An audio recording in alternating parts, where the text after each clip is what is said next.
Assalamualaikum,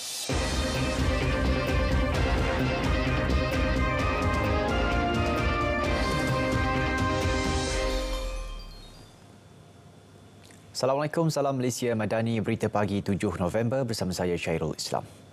Peperiksaan Sijil Pelajaran Malaysia SPM tetap akan dilaksanakan 5 Disember ini termasuk di kawasan dilanda banjir. Ia bagi membolehkan rancangan memulakan kembali takwim persekolahan kepada Januari dapat dilaksanakan. SPM pun kita akan mula pada 5 Disember ini dan kesiapsediaan termasuk dengan persiapan untuk SPM. Jadi kita nak setengah susun, insya-Allah dia teratur dan mengikut timeline yang kita telah pun untuk sampai balik kepada Januari. Baik, sementara itu, sesi pengajaran dan pembelajaran di sekolah yang dijadikan pusat pemindahan sementara PPS akan berjalan seperti biasa. Ini kerana ruang pembelajaran dan lokasi yang dijadikan tempat berteduh penduduk terjejas diasingkan. Menteri Pendidikan Fadlina Siddiq berkata, rancangan itu merupakan sebahagian daripada persiapan dilakukan kementerian.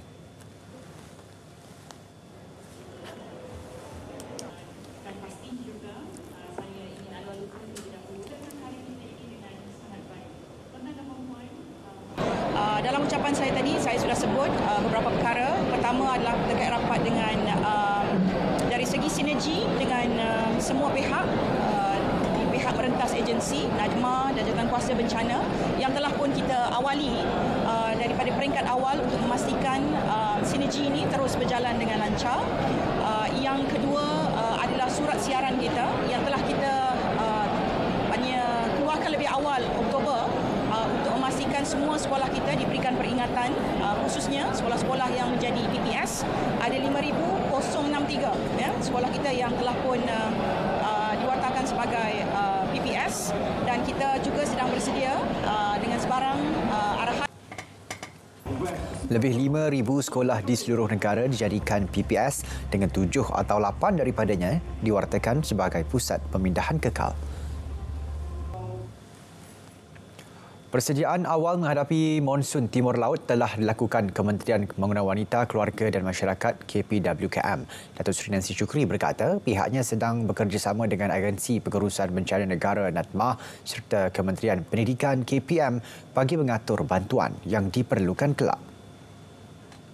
Always prepared.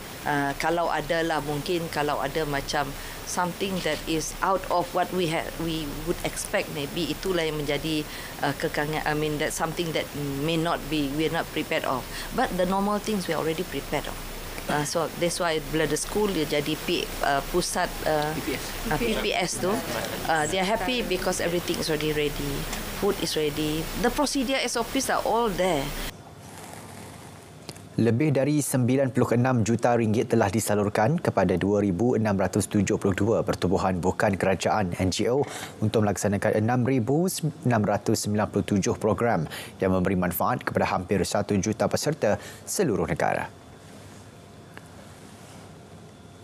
Mangsa terjejas banjir di Selangor akan menerima bantuan kewangan RM500 setiap keluarga melalui tabung bencana khas negeri Selangor.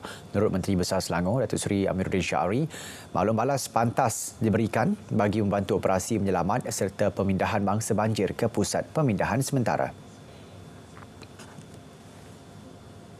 Namun isunya saya sedang dapatkan report apakah langkah-langkah yang telah diambil untuk mengelakkan daripada hal ini. Sebab Kampung Cemperai sebagai contoh adalah antara kawasan yang memang lazim berdepan dengan isu banjir. Pada tahun 2021 antara isunya adalah ban yang pecah.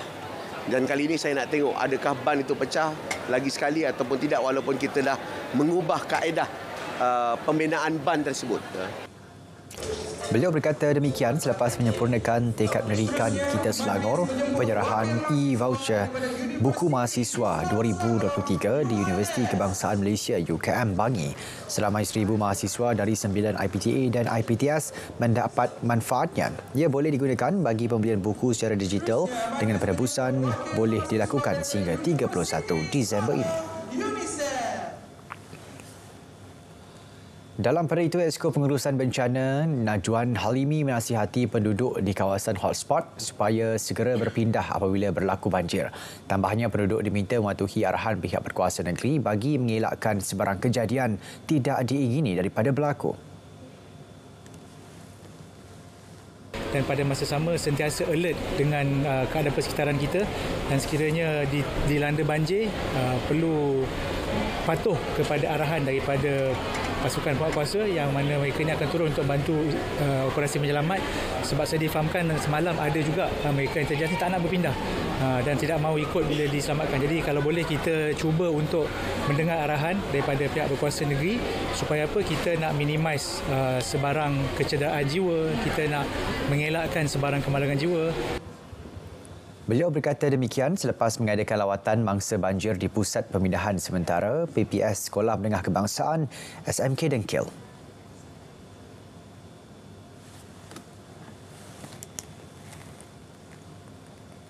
Masa keadaan rumah banjir, waktu tu saya di luar kawasan, tapi saya dimaklumkan oleh jiran saya, air menaik, diorang suruh kemas, suruh saya balik cepat, saya di luar kawasan. So bila saya sampai dengan keadaan rumah di kawasan saya pun dah naik air, tenggelam. Lepas tu ada rumah jinjiran dah tenggelam air.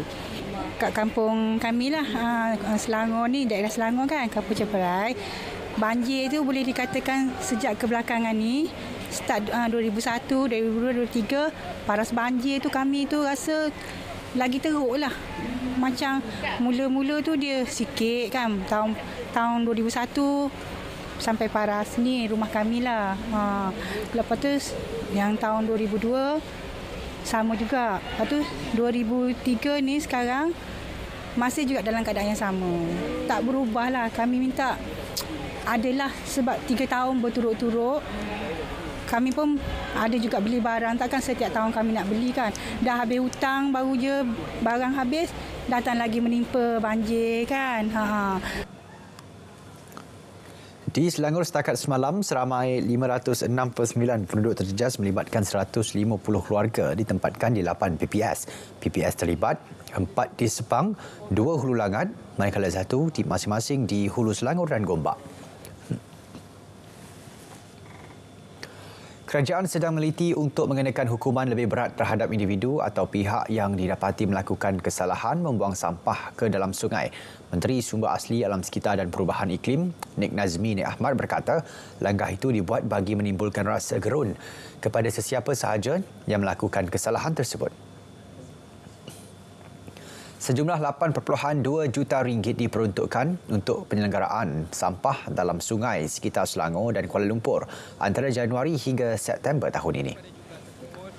166,000 telah dibelanjakan untuk kerja-kerja penyelenggaraan sampah di struktur Lok Boom di kolam takungan banjir Jinjang, dan RM150,000 setahun untuk penyelenggaraan sampah anak Sungai Udang. Beliau berkata demikian selepas mengadakan lawatan kerja ke Sungai Jinjang.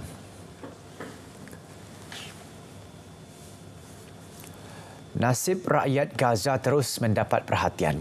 Ia dibuktikan dengan Malaysia komited menumpukan kepada bantuan kemanusiaan kepada rakyat Palestin. Malah Malaysia merupakan antara negara pertama diberikan ruang untuk menghantar misi kemanusiaan ini.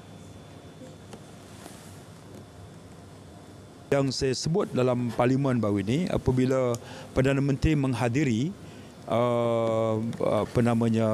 sidang kemuncak ASEAN GCC, itu adalah beliau berbincang dengan beberapa pemimpin negara Arab untuk facilitate bantuan kemanusiaan yang masuk. Ya, itu yang menjadi fokus tumpuan apabila saya membuat jawapan.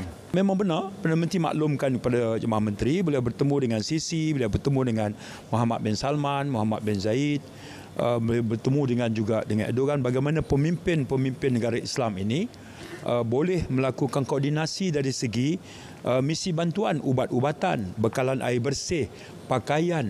Ini semua keutamaan dan harus diusahakan perbincangan, membabitkan pembukaan laluan yang selamat. Saudara, teruskan sokongan dan bantuan untuk rakyat Palestin dari sungai hingga ke segara. Palestin pasti merdeka. Betul-betul pagi diteruskan dengan edisi Sabah.